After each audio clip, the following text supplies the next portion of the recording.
What's going on, guys? Welcome back to the channel. So today there has been many interesting decks in the metagame that has been popping off, right? So one of the decks I want to talk about first is Mega Swampert. Mega Swampert here is insane because at the beginning of the format, like literally was yesterday, it has not been performing like really strong.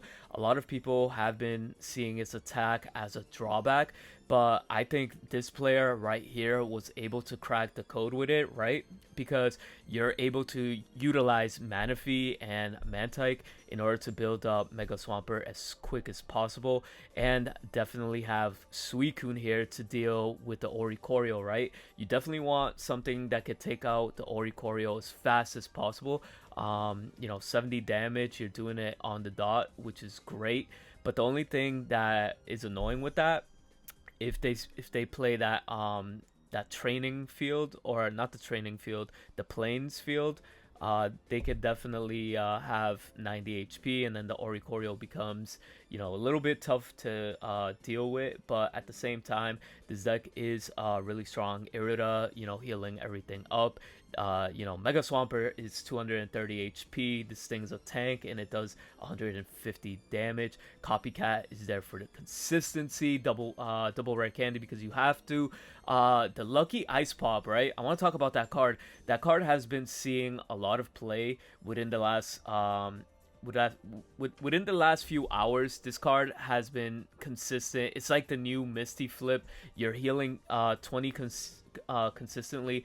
I played against somebody in a tournament today, and they healed like 40, and I've seen people heal like 60 and then get it back to their hand. Like, this card's insane for it being an item card, and most decks are going to start abusing it, right? We got Inflatable Boat. Inflatable Boat is really good because you could definitely take out the retreat cost on that Suicune or anything that's not an ideal start. So you could cycle in the Manaphy or the Mantike. Heavy Helmet is always a solid pick. The next deck, let's talk about Leafeon and Ogerpon, right? A lot of people thought, that card was not going to be that great, but this deck went 8-2, or I'm sorry, 8-3 in a 200-person tournament, and it just shows you that the Leafeon is out here building and stacking the energy on the Ogerpon, right? And not only that, you do have the other Leafeon that does 90, not 90 damage, does multiple damage, I guess plus 10 for each grass energy out there, well, attached to it. And you could definitely abuse that with Leafeon, and every turn you're stacking. So there's little bit synergy everywhere that you go. You have Erica, you have Leaf Capes, you have Furmosa doing damage on the bench, Cyrus to pull everything out, Cape to deal with all of the giant capes and Rocky Helmets. Let's be real, nobody's playing the Poncho. Poncho was an overhyped card. Maybe in rank season, when we start seeing something solidify, maybe Suicune is written off, because we're not seeing too much in Top Cut anymore at like we used to. So maybe that's because everybody's tired and they want to play different decks, and there's more representation on other decks, or just simply maybe the other decks are just way better. We need to figure out more tournaments to have more data on that. That being said, we do have Mega Gardevoir EX, with Meloetta and Mewtwo. Again, this is the concept that everybody in the beginning was, when we got the pack trailers, Mewtwo EX was the first partner, right? And a lot of people didn't stick with that in the beginning, but it's starting to find its footing in the metagame, because you could definitely get that 150 damage out super fast, and you have Dianthus to make your Gardevoir live forever. If you start Meloetta second, you get to get your free search. So the deck overall is consistent. I wouldn't say it's like super up there like tier 1, but like, could it have the potential to win a tournament? Maybe on a good day if it has the right bracket. But at the same time, I just feel Gardevoir is like one of those decks. Like, the other variants are not as performative as the Mewtwo, but like, again, I feel like the Mewtwo variant is pretty solid. The next deck, this deck actually won my tournament, right?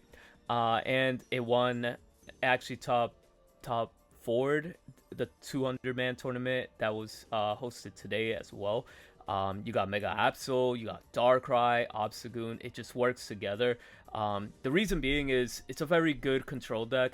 You have Chingling chipping damage, opening the gate for Obstagoon to do 120 damage whenever you get it out on the field. And once you get it out on the field, you do have Pierce to control the energy on your opponent's active Pokemon, because you could just rip 2 energy off just by having that card, even on your bench, right? The Obstagoon, wherever it exists on the board, you could just activate Pierce and then take away the 2 any energy from your opponent, right? And then you got Darkrai to give chip ping, so you're also doing pings with Chingling and Darkrai, and then makes Obstagoon a consistent attacker for 120. And then Mega Absol, because Mega Absol is the best control type of card. You discard a supporter from a trainer card basically from your opponent's hand, and that's pretty good. And it's chunky, right? It has 170 HP and attacks for 2 energy, right? The rest is self-explanatory. Now we're gonna go into the 2 Kangaskhan builds, right? This is one of the newer builds, the Oricorio Pichu variant, which has been popping up lately.